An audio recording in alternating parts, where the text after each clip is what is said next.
ఎప్పటికీ పూర్తవని పని ఏదన్నా ఉందంటే అది ఇంటి పని, వంట పనేనండి. ఏ పూటకి ఆ పూట కొత్తగానే పని చేస్తూనే ఉండాలి. ఎప్పటికీ పూర్తవ్వదనమాట. సరే కదా అని చెప్పి పొద్దున్నే టిఫిన్ అవ్వంగానే క్యారేజ్ కట్టాలి. క్యారేజ్ అవ్వంగానే లంచ్‌కి ఏం చేయాలో ఆలోచించాలి. లంచ్ అవ్వంగానే ఈవినింగ్ స్నాక్ ఏంటని ఆలోచించాలి. స్నాక్ అవ్వంగానే డిన్నర్ ఏంట్రా అని ఆలోచించాలి.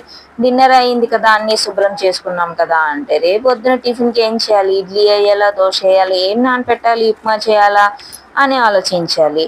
ముందుగానే ఇలాగ ఆలోచించకపోతే పొద్దున్నే హడావుడిలో ఏం చేస్తున్నామో కూడా అర్థం కాని పరిస్థితిలో అలా వంట చేయాల్సి వస్తుందనమాట. ముందుగానే ప్లాన్ వేసుకుంటే బెటర్ అనమాట. గడియారం ముల్లు ఎలా తిరుగుతుందో మనం కూడా పూట పూటకి అలా తిరుగుతూనే ఉండాలన్నమాట. ఇది ఆడవాళ్ళ జీవితం, హౌస్ వైఫ్ జీవితం అనమాట.